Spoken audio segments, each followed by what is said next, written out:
I'm actually all for recording this with Jason not here because I don't know if people will notice. What? You can't do it without me. They said that about Crossroads and Nolly Gordon, didn't they? Hello everyone, welcome to Talking About Who. We are on season 6, part 2 of 3. Yeah, that's a lot of hands in there.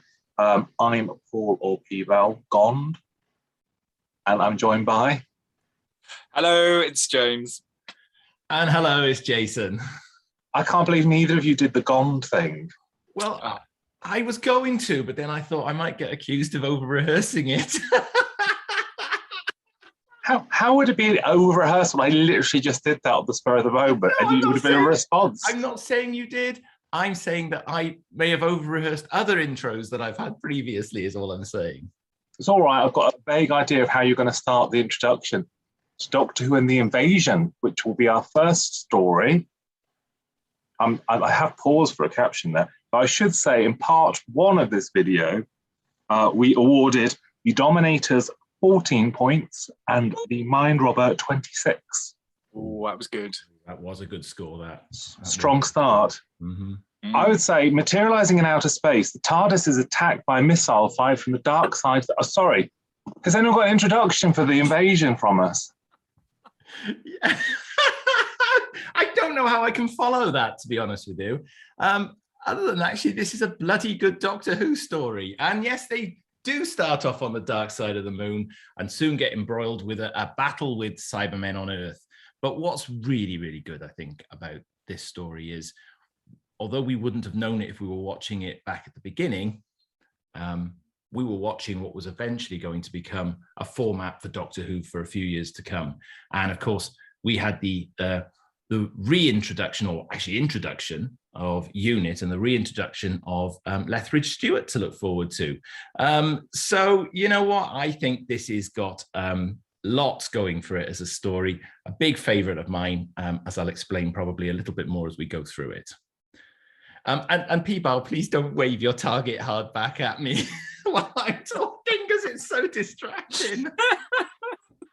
I was just ticking off your points as you did your introduction. I thought, he skipped a paragraph here so that no one can follow this. I was trying to mix it up a little bit there.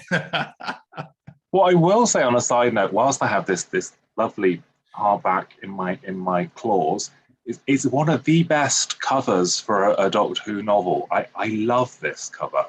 Very nice. It is good. It's got a good design of Cyberman on it, that's why. So, James, are you a fan of Doctor Who and the Invasion of the Cybermen? Do you know what? I am, and for some of the reasons that Jason was just saying. So this is the first sort of big proper UNIT story. It gets 8 episodes. UNIT have their own theme music, which is great. This sort of like jingly tune, and to be honest, when you watch this episode, you're like, oh my God, UNIT have got helicopters, they've got planes and missiles and tanks, and then you sort of suddenly think, when you watch later on, where they've got like one helicopter, they've got to be really careful with it in case it blows up and it costs millions. But in this story, you see UNIT in its full glory, and the Brigadier, in charge of this. And we sometimes talk about stories being too long or saggy in the middle, but this is one of those rare stories where actually 8 episodes is really sufficient for it, and almost like, part of me is like, I could quite happily watch another couple of episodes because it's got so much action in it. And the things like the helicopter rescue, and I know part of it's partly animated now, but just the drama in some of these scenes and some of the big sort of pitch battles as well, and things like that, I just really love it. It's really, even now watching it, really enjoyable. There's an ambition in the scale of it, though, isn't there? I mean, yeah. They genuinely are throwing everything into this, budget-wise. Okay, yeah, it's the back end of a plane, and it's on a runway, and that's pretty much trying to tell a story. And there's one helicopter still, but it's epic. And again, you know, a lot of this has got to come down to the direction by Douglas Camfield, for sure. And, you know, this is the star of Unit. It is big. You feel like Lethbridge Stewart's in charge of quite a big scale operation here. You know, they can fly in and out of Russia just like that. You know, this is no trouble for them. The epicness just continues. You're right. 8 parts in this, doesn't sag. It feels a little bit like almost a little bit of a feature film sort of feel to it, particularly with that little unit, like you said, that little unit music that's specifically written for them. And it's got a proper 60s vibe, but it's got a bit of a movie vibe to it. I mean, the Tobias Thorne is a Bond villain. You know, he and his character, and I'm sure we'll come on to talk about lots of different bits, but his character is like super villain. And originally it was going to be called, I think it was the Return of the Cybermen, but I don't know, we talked about this before, where it's like, you know, Eve of the Daleks, wonder what villain's going to be in the New Year special. They changed the name because they wanted the Cybermen to be a secret. And you have, although the Radio Times blew it because it had a picture of the Cybermen, but you have Tobias Thorne as this sort of megalomaniac, sort of dictator character for, you know, the first part of this story. And then you have the Cybermen, and that, you know, again, that plays to that sort of, you know, long game, if you like, that you have the build up where they're investigating international electronics and the characters getting involved in that and the unit investigation. And then you have, you know, on top of all of that, which would have been a good story anyway, you have the invasions part of it. You know, you have the Cybermen appearing and wanting to conquer Earth. So it's really well thought out and told over those 8 episodes. I think if you were in the rich minority that bought the Radio Times, it is incredible that you're starting an 8-part story and publicity like it's the invasion, but it's invading. And it literally has a photo, dear viewer, of the Cybermen outside St. Paul's coming down the steps, and says it will bring them face to face in London with the deadly Cybermen. Kind of you're leaping about a month ahead there in terms of plot for everyone else watching this. It's such a ridiculous thing to do. It's just like we want this total secrecy. Okay. Especially as the working title for this got changed so that they could keep this sort of element of surprise that there were Cybermen coming back. Yeah. I think I love as said, Douglas's direction on this and all the action sequence is great. What I would say, my one strange niggle on the direction is Nick Courtney's intro shot is him shuffling down about a ladder with his bum facing out, and it's kind of like he kind of needed to swing around in a chair and it'd be like, it's the Brigadier. But he's ambling down. It's not a very dignified sort of intro for him, is it? It's a bit kind of like, theme music as he's going down. Dun, dun, dun, dun. But yeah, and again, I mean, the music, Don Harper's music, is a really big part of this, and it works so well. And it's I suppose it's a fringe benefit of Douglas not getting along with Dudley and having someone else do the music.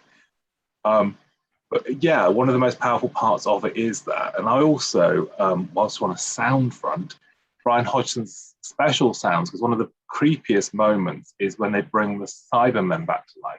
You've got that pulsating heartbeat. That's a genuinely scary moment, I think. So kudos, because sometimes you sort of take these things for granted within the schematic of what it is and how it looks, but that sound effect is a very powerful one. I suppose coming on to the Krotons, we'll probably talk about Brian again, but yeah, it's one of the key things, one of the key moments for me, I think. Yeah, I wouldn't disagree with that. And you know, when you think about the Cybermen and you know the voices changed a little bit in this one as well. And I always think this design's a little bit. This is my second favorite design, I think, of the Cybermen. But I think you know they've got a lot of alienness about them, and to have those sort of extra sound effects and the voice modulation's different. And there's various little bits and pieces, especially the I won't call it the cyber sort of thing that's in Vaughn's cupboard, the cyber planner that's in the cupboard there at Vaughn's various factories.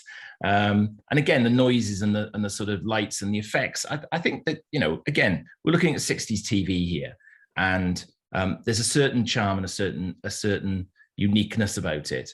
And I think sound and some of the effects and they're of their time, but they're served really, really well during any presentation like this. I'm hoping that Peter Halliday got double fee for being cyber voices and for being Packer. I don't want to think that they got him on just 8 weeks for the invasion and all that requires. I'm hoping that Equity were like, that's 2 roles. But they made a great double act though, didn't they? Him and Kevin Stoney. I mean, the chemistry on screen between the both of them, it's just natural, isn't it? It just works really, really well. And also it builds, there's so many nice things that I like about the show, and I'm sure I'm going to forget to say things, but that lovely thing that all the way through he appears on the roundel, and then when at the end, when the Cyberman head turns up there, poop has hit the fan. I think that's one of those great things that it rewards the viewer for having watched it for the last 8 weeks. Not all productions do. Can't imagine what you're referring to. No, I can't imagine either. And also, again, Vaughan, if you were being vaguely unkind, you might say that Kevin Stoney's probably being asked to do a similar job that he did with Ravik Chan. Possibly. It's not an entirely similar part, but he is the villain for an epic directed by Douglas Camfield, and make of that what you will. But he progresses during the story as well. He's got a very sort of suave exterior, and that builds to sort of mania, which is funny because he's got the complete mania of being crazy and human, but with the Cyberman body. And you have that great scene there where the professor shoots him, and you get the smoke, and he's not dead. But gone. I was just going to say, he builds that through the episodes as well. So, we obviously we watch it all together, but that's coming out in his acting in this. So, it's building, and that maniac inside him, it's getting just more and more wound up, or more and more excited, or more and more egotistical as it goes through. But he just turns the volume up every episode to the point where he does obviously have he doesn't win, but it's a brilliant piece of acting. And it might be that he's coming back and repeating potentially the way he portrayed Mavic Chen, but he's got a presence on screen, Kevin, and you're watching him sometimes more than you're watching some of the things that are going on around it, because it just controls a scene so well, I think.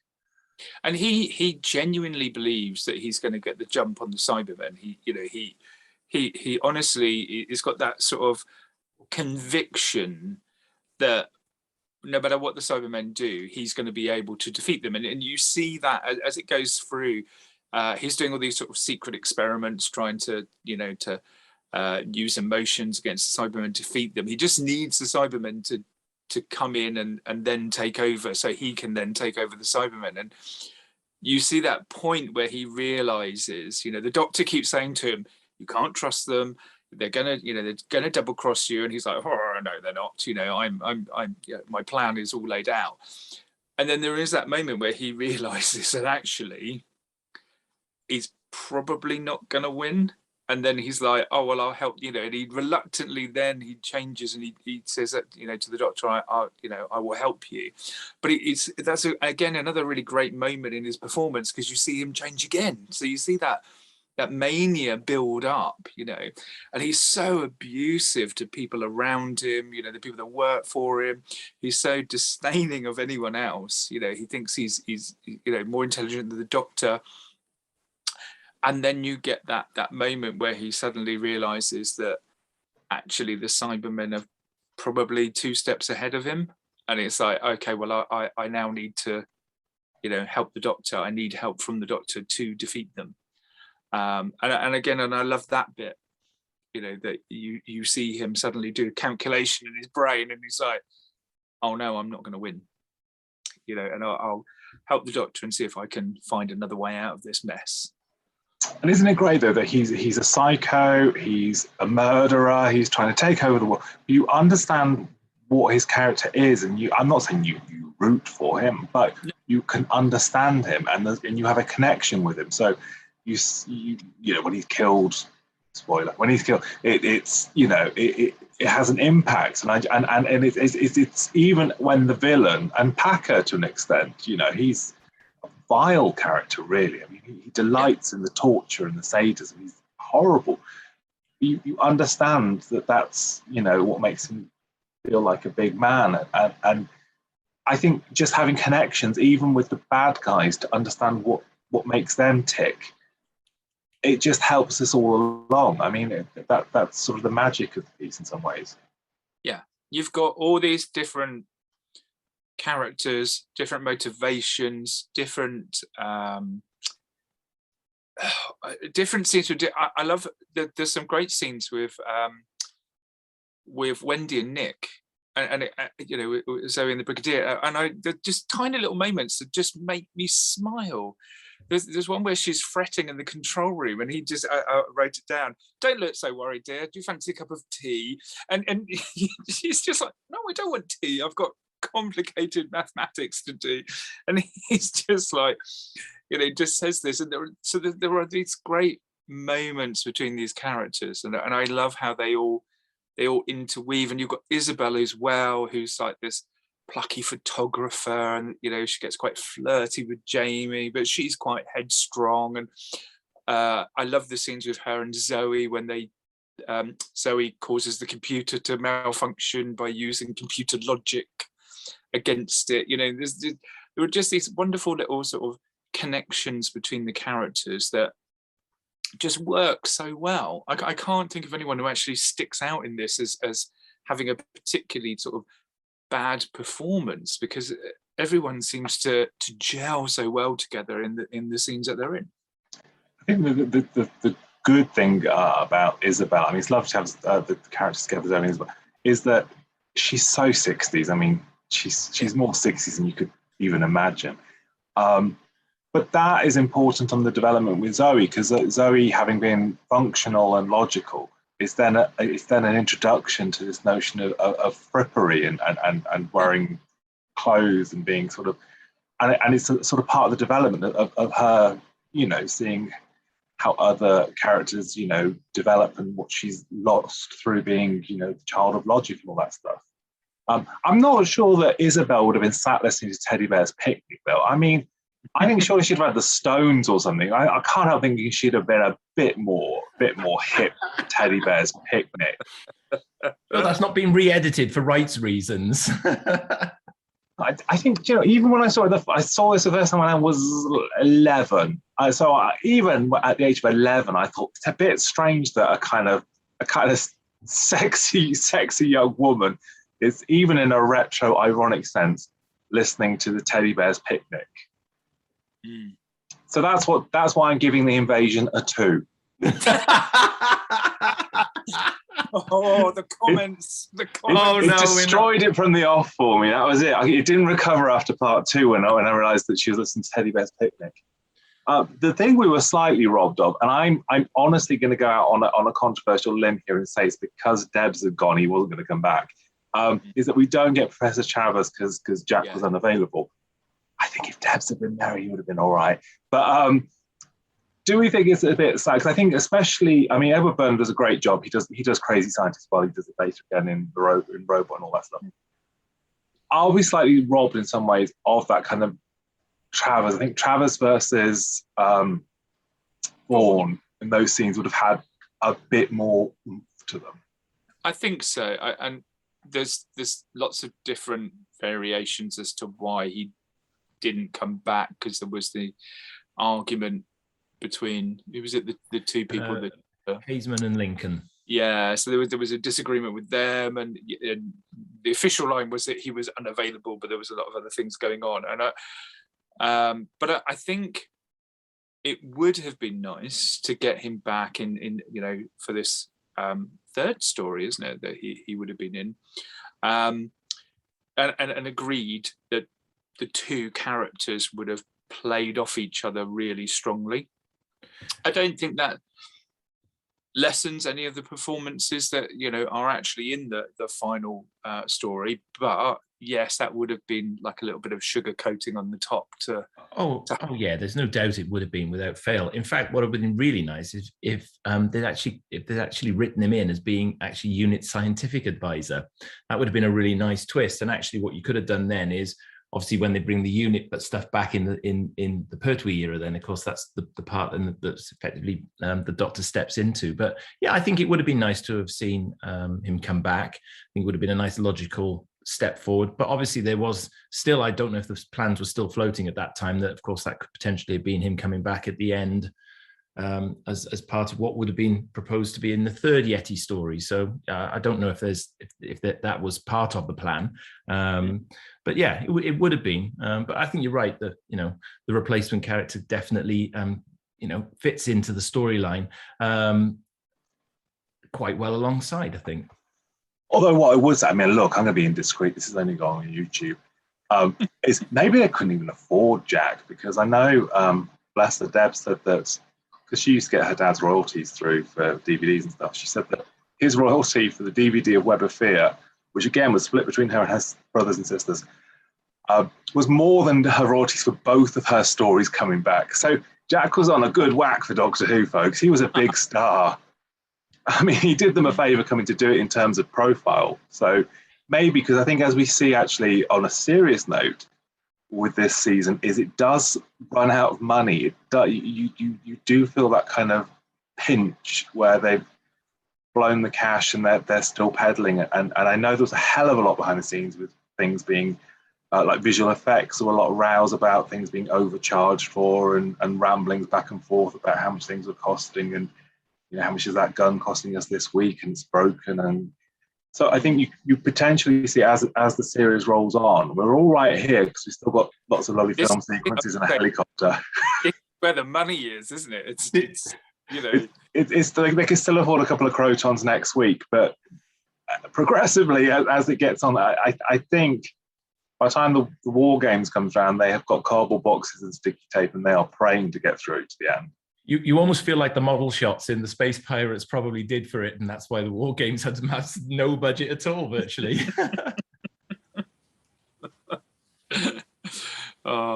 We also, I mean, on the unit front, we get Robert Sidaway for a one-off, which is it's strange that he. I mean, again, it could be just availability. It's strange that Captain Turner doesn't come back next year. We get Captain Monroe for one. We get a couple of one-offs, don't we? So it's a bit of a shame because it's a nice link through, but we get our first Benton. We do, and he's very what's quite funny about this is that he's actually very Secret Service. When we first see him, he's in the car sitting slightly sideways and doing all that sort of almost Avengers-esque sort of acting. And he's put to good use, actually, at the start of it. And then he's rounding about throwing bombs into drains and various other things. But yeah, it's great to see him for the first time as Benton on screen. And allegedly, go on. Oh, no, because there's an actor that's sacked from the last episode, which is why he gets the lines, yeah. No, it's not allegedly. The guy was late and Douglas wasn't having it. Yeah, so we've got Douglas to thank for Sergeant Benton. Well, Douglas was a big fan of John. They were good friends. I mean, John carried the coffin and all that sort of stuff. So he was big, and you can actually see that if there's an episode directed by Douglas, he makes the effort. If you sort of go scoop forward, but Terror of the Zygons, a lot of those film sequences with John, he's in on that. He's directing him. So yeah, it's a nice thing that actually someone wasn't willing to put in the time and arrive properly, that he rewarded someone who was. How do you feel about the animation, now watching it back with animation at this stage? And obviously we've talked about the various recent re-releases of some of the stories as animated. How are you feeling about the animation look for this story? Personally, I think it fits in really quite well. I love both animated parts on this. It's what it's like when it's done properly. I absolutely love the depth, the style. It feels like an actual proper production, and that's not to take away from people who put effort into making other animations and all that, and but there's a depth there's a lighting, there are shots, there are reflections. It feels almost filmic. I genuinely, because this was like one of the first ones, wasn't it? I genuinely forgot that some parts of it were animated. I was watching it, I was like, oh yeah, this is good animation, and then just carried on watching it. It didn't really jar at all. There was a reference to Bad Wolf, which I'm assuming that both of you would dislike, but you know, it's subtle. It's subtle. Well, a reference I'm to quite the happy with Flux. it. No reference to the Flux. And no reference to Thunderbirds in there at all. No, nothing about Thunderbirds. But I think the animation, it's clear. I mean, obviously, this is one of the Cosgrove Hall jobs, wasn't it? And yeah, it was so well done that you're quite right. It blends effortlessly into the story. So I don't mind that the story opens up as an animation, because the way that the atmosphere is built up and the way that it's animated means that it's already got that sort of look of what the serial will look like, and it does not jar when it goes into live action, and does not jar again when it comes back in part 4 and comes back into it. So you feel like it flowed perfectly together. Yeah. And you know, whilst I'd love to see the 2 episodes back, this is one story I could honestly say is as near now complete as you'd ever want it to be, you know, short of finding those 2, I think. I mean, I won't be a scandal monger, but there's quite a, if you delve into it on the internet and listen to different people, not all the same episodes are missing as were when it was originally listed back. Ooh. Yeah. So make of that what you will, that it's not the same episodes missing as was originally thought when it was originally constructed together, like 78 or whatever it was. Oh. The funny thing is, something there.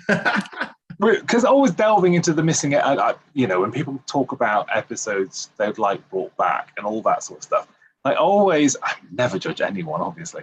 Whenever someone says, what would you like back? And people say, I'd like episodes 2 and 3 of the Ice Warriors, because then I would have the complete Ice Warriors. I always think, oh, come on. Have an episode of the Smugglers, because you've not got any of it. Have a little imagination. See something you've not got. And then I feel slightly hypocritical, because in the same way, I think episodes 1 and 4 of The Invasion would be lovely to have, because episode 1, I love all the sort of the missile on the moon and the landing and the driver being shot and all that sort of stuff's great.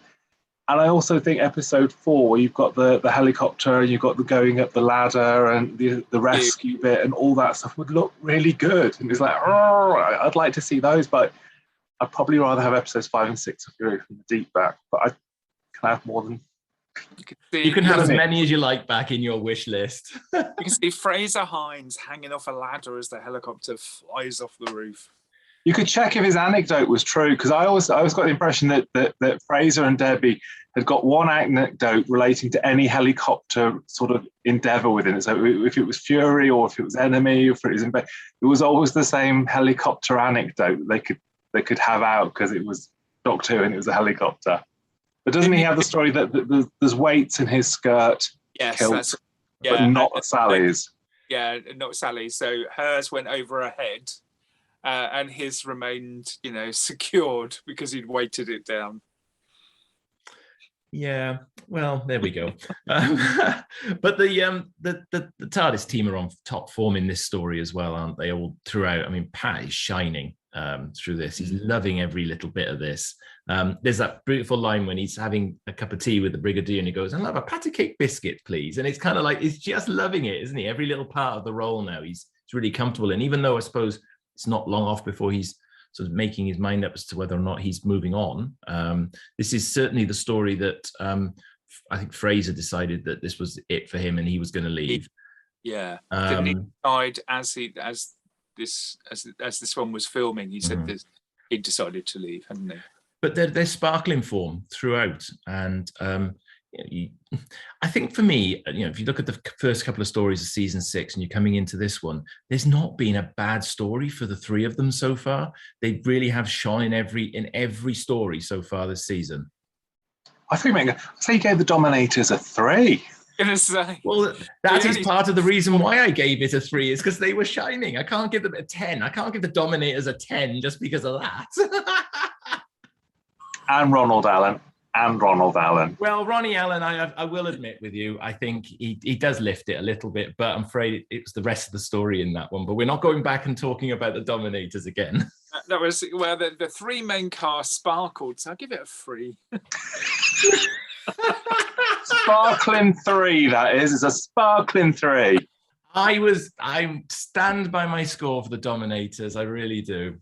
There are a lot of patterns, and again, having discussed not so long ago Series 4, where you've got a lot of animations or reconstructions, and it's like the invasion. There's no way on the planet, I don't think, that they would have done Pat sitting and playing cards, waiting for Benton to take them away, or the bit where he drops into the sewer and he tosses a coin and goes against what they're all bits of business, and it's very visual. And I think that is again another reason why you've coming up to the Space Pirates, where there's so little visual material, it's very difficult to judge in so many ways, because you're basically just using a soundtrack and a few stills. But I think, and again, look, I'm like a Wendy Padbury stan here. Don't ever tell her that I've said anything nice about it, because it won't wash. It is one of the strongest stories for her. It is such an incredibly strong story for her. And I think one of my favorite bits is when they go to the missile base and they're like, you've only got enough to pick off a handful. And she's like, oh, hang on. And she runs off with the clipboard. There's one dirty old operative that has a right old eyeful of her bum, though. I'm going to point this out now, dear viewer. If you go back, when she's leaning in doing that, he's sort of like, and it's like, oh, he's not worried about the cyber invasion, is he? It does feature quite a lot, though, in this season, doesn't it? I mean, we already had her on the TARDIS console, which was basically just a shot of her ass. Next time we have an event, I will book her bum, but not her. We'll announce Wendy's bum, star of The Mind Robber, The Invasion. But no, it's great, and it is that lovely rewarding thing where she destroys the cyber fleet because she can work out the maths of it, but she's again, the character hasn't been a slave to it all the way through, because she's been doing the fashion silliness, but again, also there's that lovely scene where she blows the computer up, and that's her showing her world to Isabel. Isabel's showing her what she's got, and then she's like, well, this is my world, and I'm going to blow Sheila Dunn's tape machine up. Yeah. The robot receptionists, which we still have today if you phone your GP. Well, to be brutally frank, it's funny, isn't it, that this story as a whole, if you set it today, you wouldn't have to tweak an awful lot. No. The sort of people buying into electric devices that are cheap and affordable and everyone can have in the home that could control them in some ways. It's like 1968, that was a bit of a futuristic thought, but now we've got them, Looks at his Amazon device that he's not going to call by name. I don't think the Cybermen are going to invade through Grindr. You're all right, Jason. Cyber fleet 10 meters away would like to meet. I don't think so. I'll send a little like to that. Yeah, off down the sewers, no doubt. The sewer sequences, though, are also an incredible thing, and often Doctor Who sort of prated for the lighting and things, isn't it? But I mean, it all looks incredible. Yeah, but this is just a follow on a little bit from the sort of sets from the Web Affair, isn't it? And you get that atmosphere. And I think again, Douglas is great directing on location, but I think he's also really good. And he'd already at this point, even though still probably at quite an early stage in his career, he'd got studio down to a T as well. So everything inside there. So, you get those forced perspective shots in the tunnel. Okay, we all know what's there, but they're really good. It's very atmospheric. It's very like the Web of Fear. It's got a definite Web of Fear vibe. They're both filmed in a very similar way. And, that is a clear Douglas Camfield direction technique that we're seeing there. And it's funny because, not to beat the new series with the stick, because it's tiresome to do that, but even like the policeman that finds Zoe and Isabel, he has only a handful of lines, but you know the character, who he, you know that he's obviously been a policeman for X number of years, and he just thinks they're being troublesome kids, so he he's sort of sat. It's a horrible thing, really, that he's basically killed off because they're prattling about in the sewers. Yeah. They're not prattling about. They're trying to get photos and all that. But you know, as a crow flies, it is basically their fault that he gets killed. But even a small character like that, it's a nice sort of thing, and you understand, and it has an impact when he gets killed. It has an impact on them. They have a reaction to him being killed. It's quite a basic thing to do in drama, but it's such a great thing, and it's What, a character getting upset because another character has been killed that they may have spent some time with? I mean, surely that's something the new series should do very, very well. I'm getting a flashback. Does that mean when we click back to you, you'll be Joe Martin doing James's lines? Actually, talking of flux, unit dating. This story is very clearly set in the 60s. Dare we open that can of worms? No, it's not set in the 60s. It says it's set in 1975. Okay, I'll take that then. If it says it on the back of the Target novel, I'm surprised I didn't put that into my intro, actually. That's where Professor Watling is. He's looking at the other TARDIS that's been there all the time. He's just, he's tinkering with that. I'm fingering my heart back, but I'm fairly sure that it's 1975. Well, I'll tell you what, those 70s fashions were definitely something to behold then, weren't they? Well, Sarah Jane's from the 1980s. Yeah. She tells him in the Pyramids of Mars that I'm from the 1980s-ish. Yeah. Let's not go there. That's a whole video of its own, isn't it? Because the Brigadier's retired in 1977. If he's just starting out in the invasion in 1975 and is retired in 1977 when he meets Tegan, I don't know what's been going on. You know, if they reanimated the invasion right now, you'd probably have Joe Grant walking across in the background somewhere, wouldn't you? In a background scene or something like that. And half the animation team passing out when the cyber signal comes through.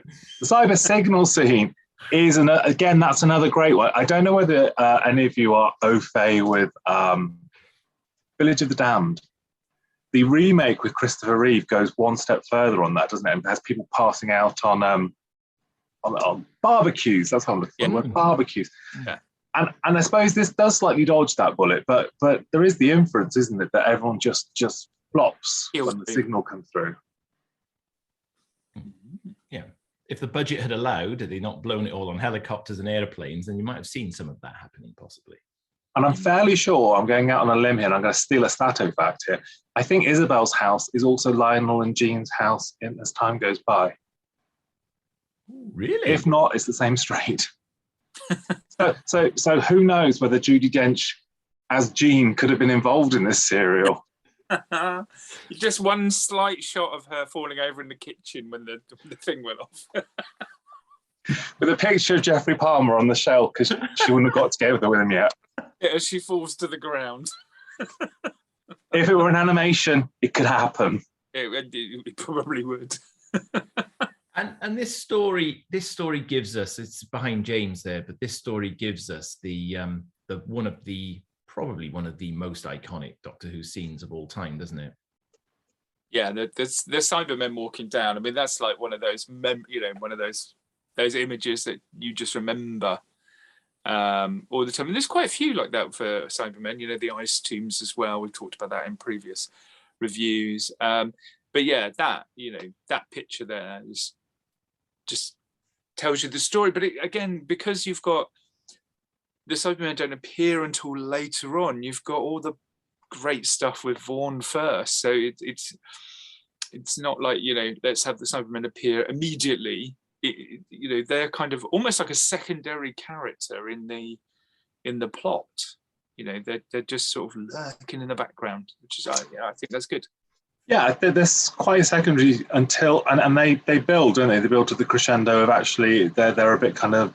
I suppose it's not dissimilar to the sort of Power of the Daleks where they're pretending to be the servants, and then the point comes where they're like, nah, this is our man, matey boy, and they just build to it, and come sort of 7, 8, they're on full attack, aren't they? And that's great because, to be honest with you, sometimes if it is just Monster Face talking to Monster Face, you can't get the drama in the same way you can get from someone with a face. I suppose that was always Pertwee's problem, wasn't it? it just reminded me, sorry, just thinking, because I love the action sequence, I love all the Cyberman fight with Union, is Patrick's running away from the Cyberman at the end, and he does the jumps and the explosion. So I love that scene. And then when he's finished and Isabel wants to take his photo and he says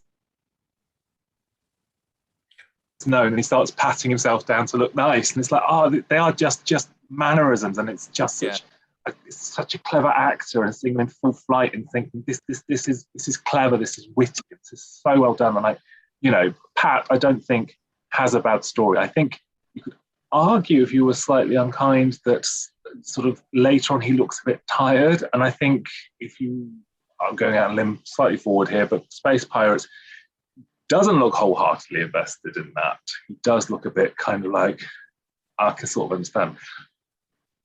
But he is always, it's a bit like Tom, he's always completely mesmeric. I think he is always the Doctor. He's always a force. Did that make a vague point? No, it does make a good point. He's a lot, and you're quite right. I think, unfortunately, we've not got as much as we would like to see of him in live action, and I think things will always get lost in animation. But he's got, just look at his eyes and just look at the. He's got a twinkle, hasn't he? He's got a twinkle in his eye. There. He's alive all the time when he's playing this role. I mean, I think it's a role. He did look back on and I clearly enjoyed doing and had a great time on the show. You're right, he's getting a bit tired towards the end. Comes alive again in the War Games as we come through. We'll talk about that in the next installment. But he's got that look, and he's got that twinkle, and he's got that impish sort of way about him that makes him a little alien, but a little. It's just perfect. He's perfect for this role. Yeah, and love the team. Love the team as a whole. Troughton, Hines, Padbury, just rolls. This is a great TARDIS team. Absolutely. Slightly, in some ways, Sally's almost like the companion that isn't, but could be, because in the right timings, I think she'd have been a good continuing character. Come back in the Pertwee era, possibly would have been a good opportunity there to write. Oh, John would have loved Sally, wouldn't he? Yeah, he would have. Anyway, I think.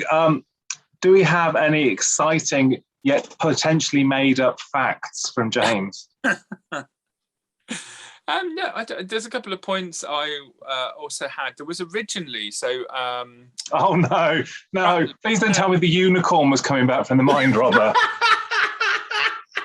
How did you know that? Originally in the sewer, there was a unicorn that stopped the Mad Cyberman.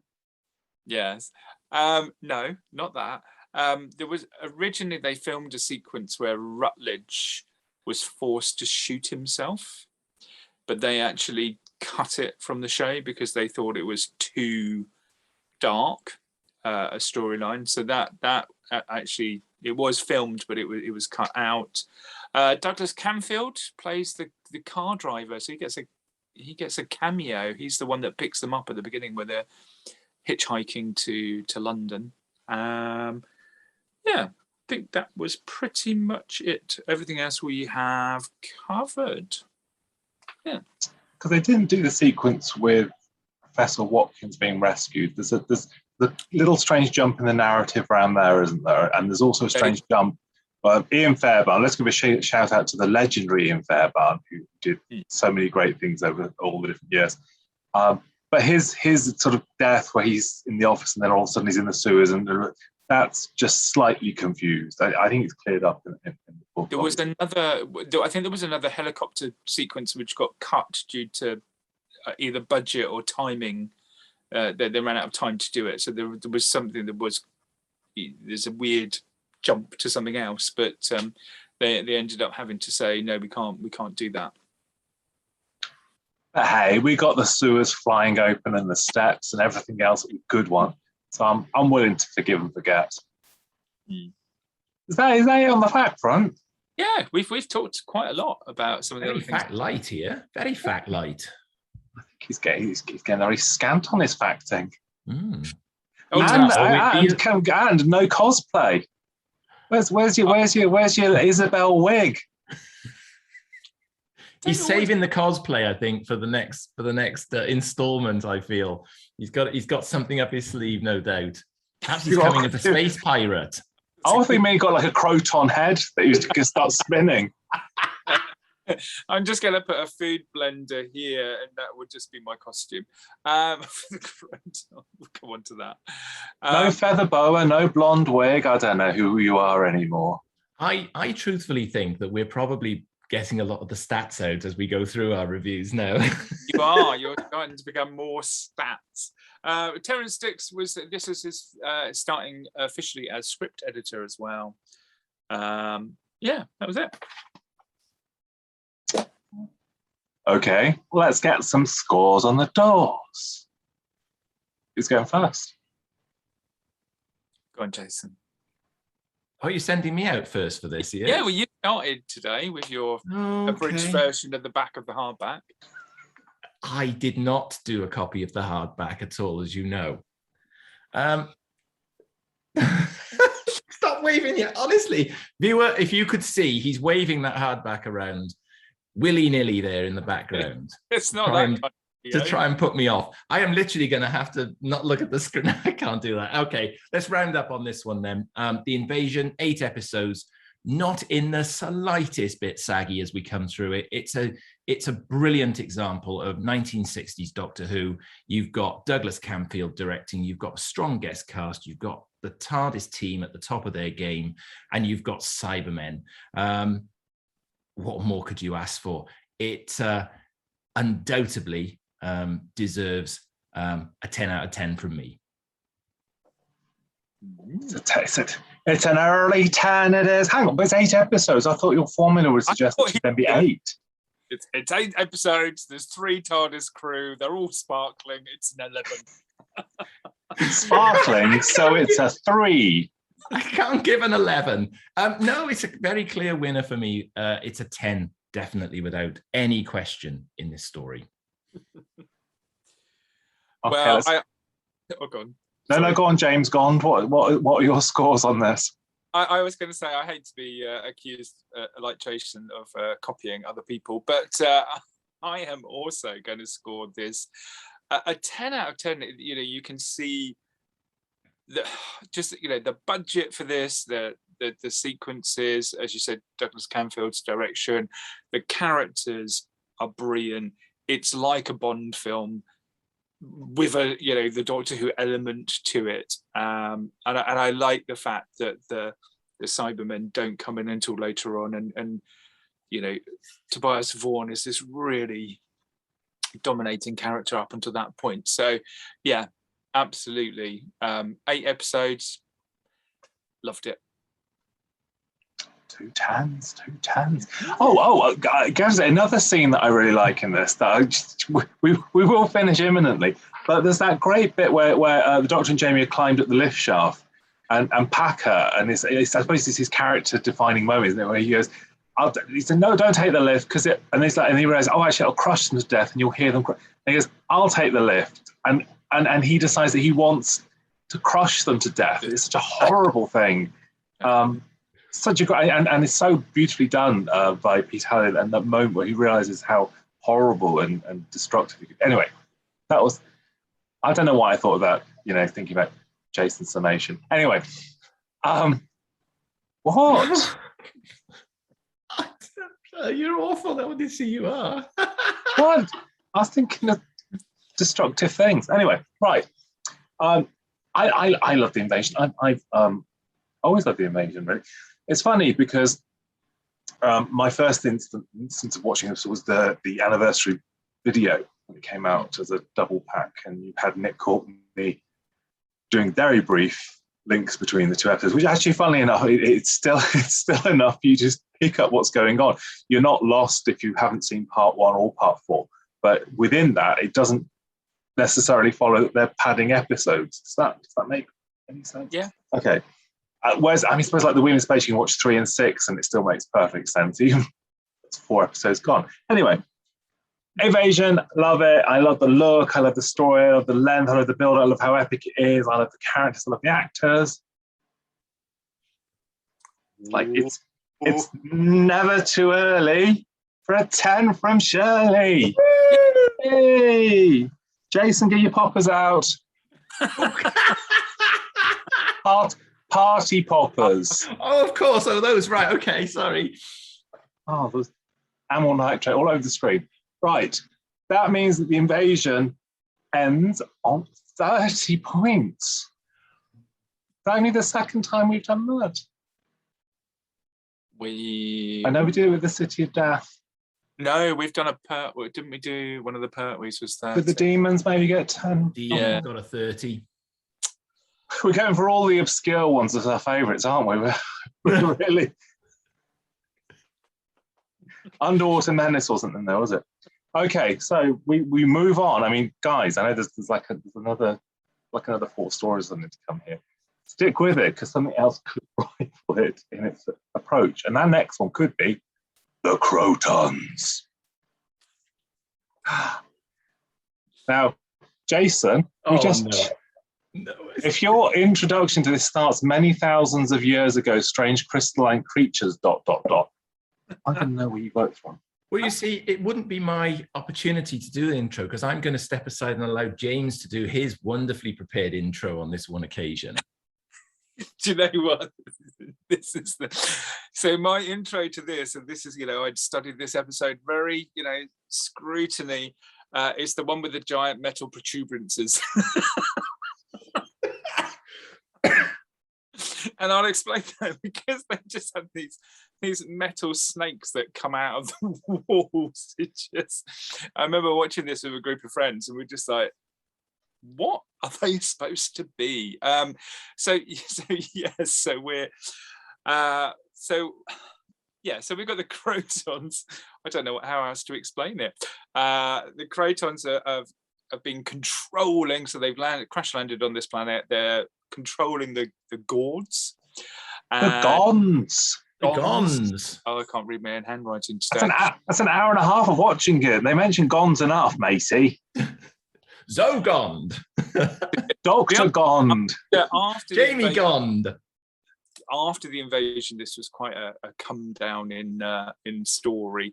So they've sort of enslaved them.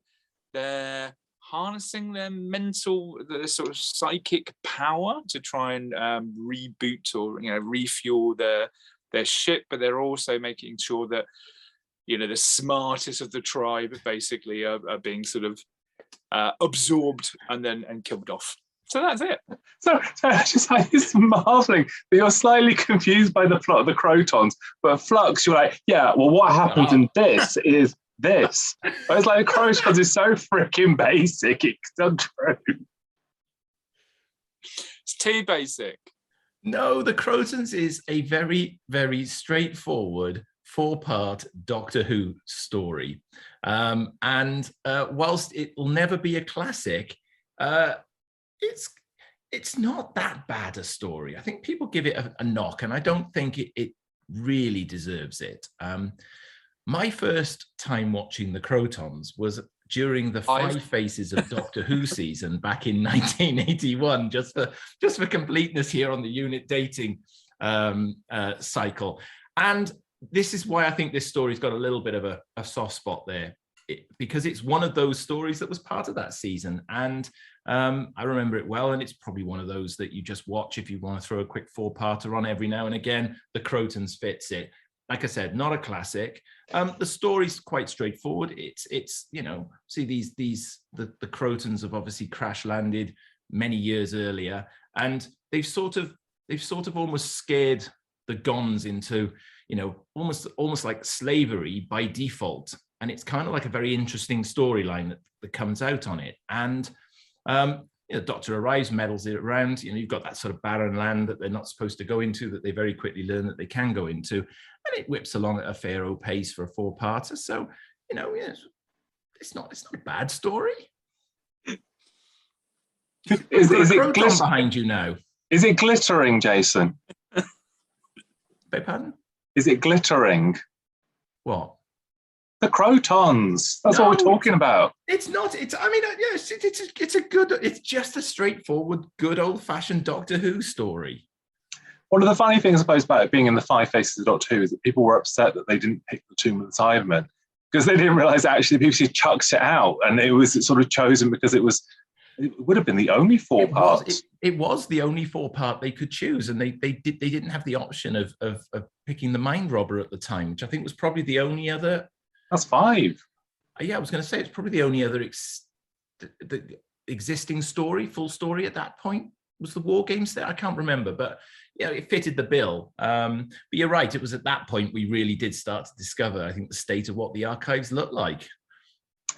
I mean, we've discussed the Mysterious Planet as part of Trial of a Time Lord, and this is the same story. Robert basically sold them the same story back. Drathro is a Kroton, all that stuff. So a lot of people sort of pick on the design. I like the look of the Krotons, and I quite like the voices. I think they're good voices of the Krotons. I do like that little joke that when they summon someone as that dong, and Patrick is obviously ad-libbing because they wouldn't have drawn attention. He goes, sounds rather like a dinner gong. It's like, so someone's taken a little bit of a pee-pee out of this, aren't they? But no, I like it. It's strange because even now, I suppose, when we're doing events and things, and you're sorting out pictures, the Krotons and the Dominators, for some reason, sort of merge into that kind of. They're not similar, other than being Troughton season 6 stories and being set on alien planets. I mean, the invasion is our goodbye to Earth. We don't go back to Earth now. I mean, War Games sort of, I guess, but it's not actually Earth, is it? We're off now.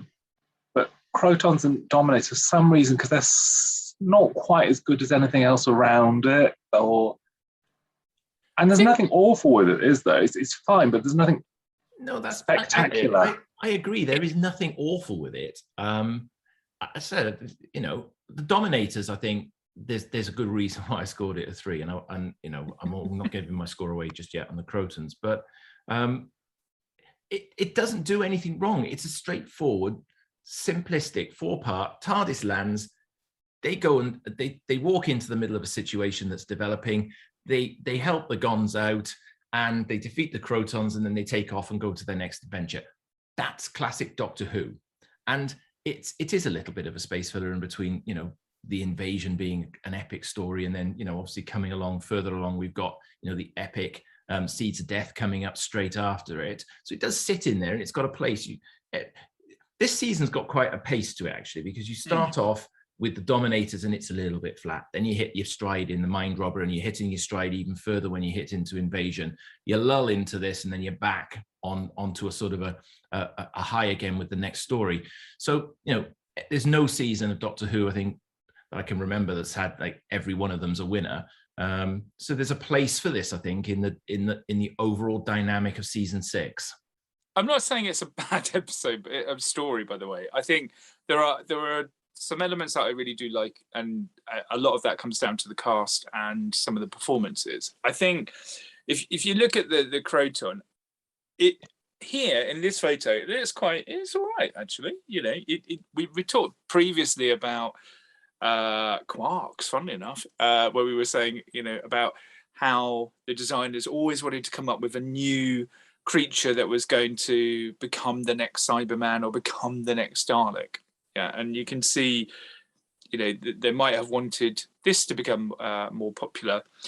It's when you see them, when the camera pulls back and they've got this little skirt on, sort of underneath. That to me always looks a bit odd. It was like, oh, well, what do we do with the legs? I don't know, just cover them up. When they're in their spaceship and they just stood and they're impressively taller than everyone else, aren't they? That's all right. It's when they have a little mince down the ramp that it sort of loses it a little bit. Weird. Yeah. I mean, bless, I spoke to, I talked to all the stars. I spoke to one of the Krotons, and he was quite excited about remembering his time as a Dalek. So it's kind of, I suppose to us, we all, differentiate. But at the time, I guess if you're in a big robot in Doctor Who and you've got 2 appendages, it's basically a Dalek. But Jason needs a Dalek behind. Maybe he needs a Kroton behind him. Yeah. That's it. That's the next thing. I'll have a life-size Kroton built. But there are, I mean, to come away from the Krotons for a moment, I think there are some wonderful performances in here. The bit where the Doctor and Zoe are doing the intelligence test, I love that scene. And again, you've got, there's some proper comedy in there as well, where she's sort of like going, oh, the Doctor's almost as smart as I am, you know, sort of, he's deliberately, well, he's getting things wrong. And she's like, oh, Doctor, it's so easy. And I just love that the interplay between them in those scenes. There's such a naturalness around it. They're just like they're having fun as well as, you know. That's a great example there, James, of how their performances are lifting what's quite a mediocre script. Yeah. I mean, it's like I said, it's not a classic, it's not a duffer, but it's a mediocre script. It's those performances that lift it and give it that little bit more, make it just, they do lift it out of the doldrums.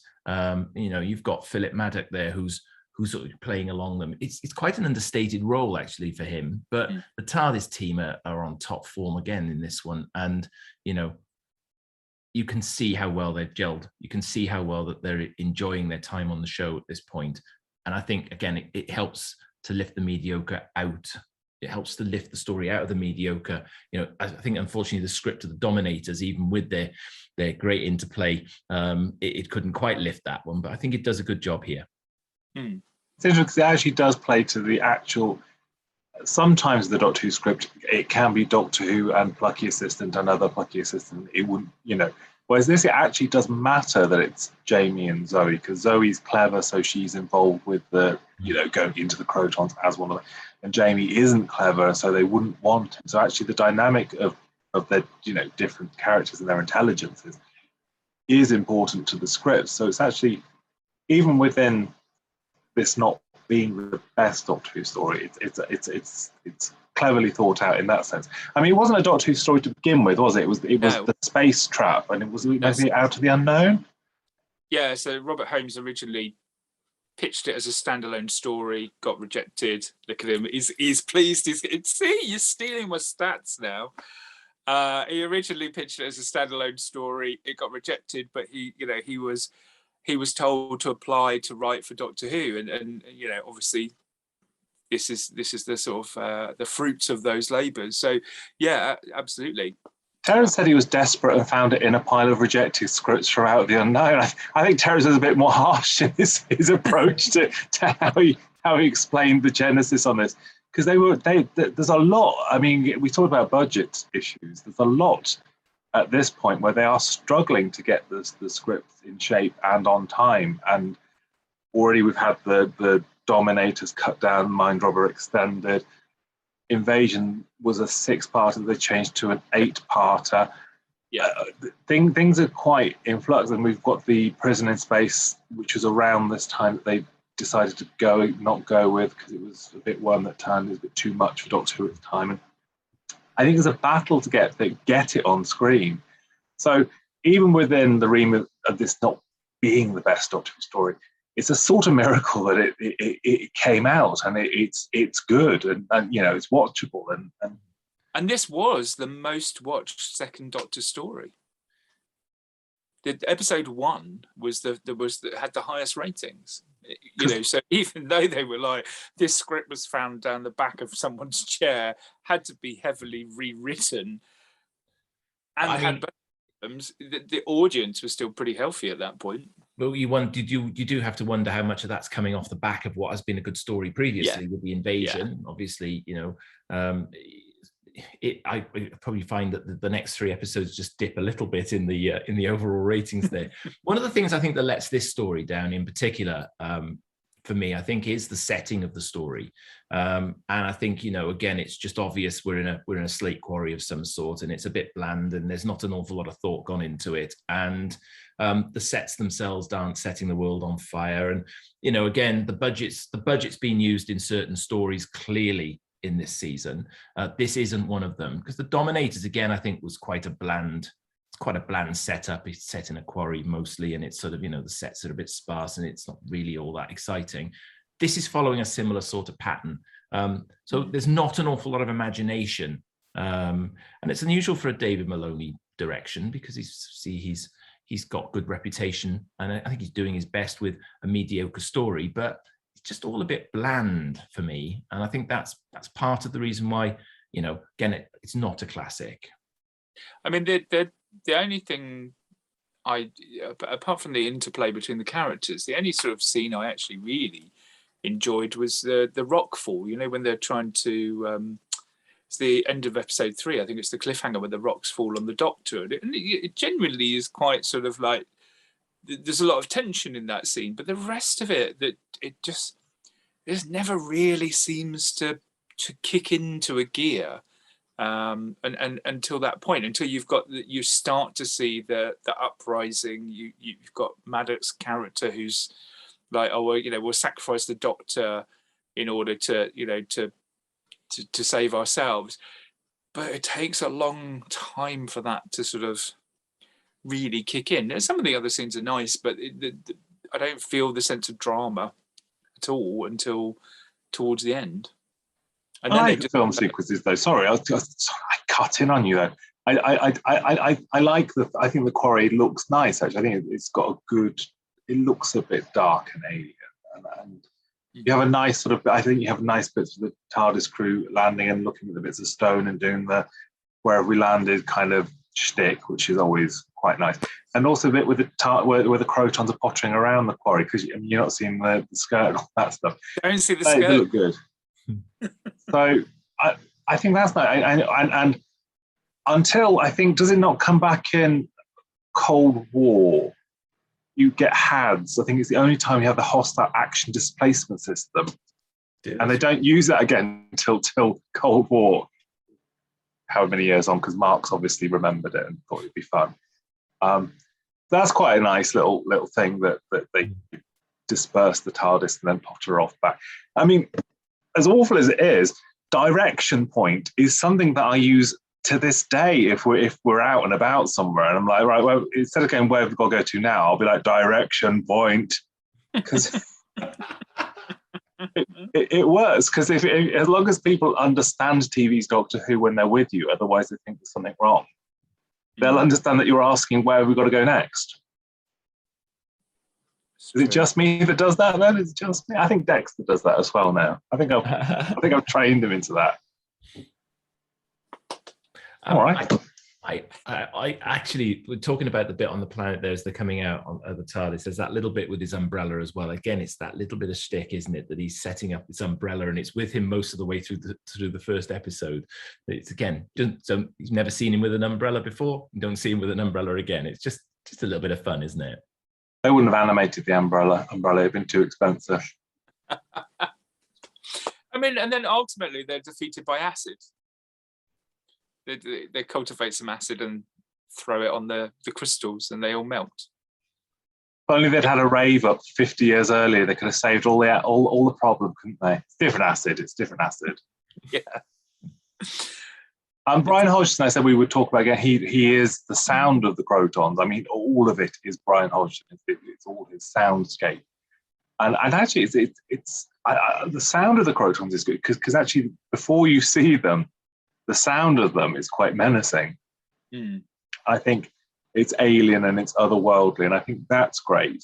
Also, I'd like to say that Bobby Bartlett's costuming. I mean, her thoughts on Zoe and the sort of the PVC sort of outfit. That's quite iconic, I think, for a look for Zoe. So I think there are nice elements of design in there, and obviously sound production, and I think David Maloney, obviously a great director. Oh, the funny thing is, we've obviously already talked about Robert Holmes, so I won't retract on that, but it's funny that Robert Holmes is known as being one of Doctor Who's greatest writers. And he's known as being one of Doctor Who's greatest writers, but with such forgiveness for when he's really bad.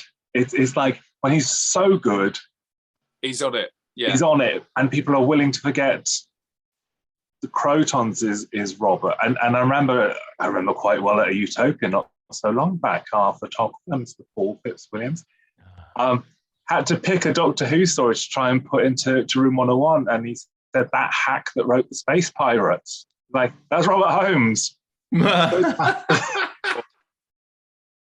So it's kind of funny in some ways, isn't it? Because I mean, we will come on to the Space Pirates later on, but it is kind of funny that you'd sort of, in some ways, expect on paper, I suppose, like a sort of cut match, you'd expect a Robert Holmes script directed by David Maloney, starring Pat Troughton with Wendy and Frazer, would be amazing.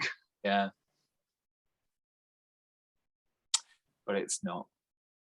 No.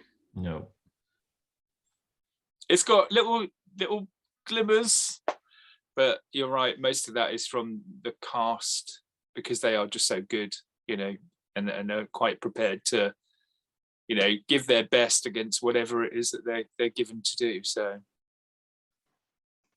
I first had this on video. I mean, this is a little anecdote for you. I first had this on video. And the reason I ended up with it is because Mum and Dad bought a selection of them to hold back for birthdays, Christmases, and all that sort of stuff. And I was having a fight with my brother and his friend. And the way that, I mean, we're not talking like last week. We are talking that I was about 12, I thought you were going to say I was still 6 foot tall, but I was only 12. Yeah, and the way Mum lured me from fighting with my brother and his friend was to put the Krotons on, and it worked. It was like I heard the theme tune. I was like, "What is that? That is not one that I've seen before." Give him a video and shut him up, and it worked. So yeah, that's sort of my abiding memory of the Krotons in some ways. Is that that's got to add a point to your score at the end, surely. We'll take a point off because I could have been giving my brother a real pummeling. I'm not a violent person. I'm like a Dulcian. I'm such a pacifist. So, do we have any last stats on Doctor Who and the space trap? I'd love to say I had loads of stats on this, but I just simply don't. We've covered the 2 or 3 that I had. Well, nothing. Stat-light. This is Stat-light. This is the episode that we will remember the most for being the most lightest on stats. Isn't it? Episode 1's a 35mm transmission print, isn't it? So that's why it looks beautiful. Apart from that, I could have just made that up. You never know. No, it genuinely is. That's why it looks beautiful, and then it's sort of. And it gets all a bit murky. Unless, of course, you're watching it on BritBox, and they're all a bit murky. So that's your dial-up internet. That is, love. I know. When broadband hits the valleys, you'll be fine. I'm lucky to have any electricity at the moment, the way the wind's blowing outside tonight. I've got to be honest, it's quite stormy here in Wales. You will live on the coast. Yeah. Indeed. Okay, so let's get a score on Doctor Who and the Krotons. Okay, well, I shall go first. I don't dislike it. I know when we started, I said it's a bit of a drop from the Invasion, but the Invasion was a 10 and a great story. And then you come into this, and it's almost like, I'll go and put the kettle on, and I wait, watch it for a few minutes, come back. Have I missed anything? No, I haven't. I'll go and get a biscuit, come back. Have I missed anything? No, not really. So it is a little bit pedestrian, despite some great performances from the cast and from the guest cast. So I scored this 5.5. I love those halves. In there. Yeah. Okay, so there isn't anything wrong with this story. It's not a classic, as I've said a couple of times through the roundups as we've gone. I like the Krotons because it's a very straightforward Doctor Who story. Okay, it's not one of Bob Holmes's most enduring scripts, but it is lifted significantly by the team at the time, and they're trying their best. And not every story can be a classic in every season. It just isn't going to work. Reasonably good story behind it. Average 4-episoder. Nothing offensive here. It's a lift up from the Dominators. It's not going to be an Invasion, and I'm going to give the Krotons a 6. That's twice the Dominators, that is. Twice the Dominators. I like that we've got Bob Holmes and Ross T. Davis. He's familiar with all the stars, is our Jason. Ronnie Allen as well. I mean, we're all over it. So, Krotons. I wavered in my score back and forth a few times thinking about this. And I mean, we're not talking going between a 9 and a 10 here. I did have a little waver and I wasn't sure. I don't hate it. I don't adore it. I'm putting it slap bang in the middle, and I award the Krotons.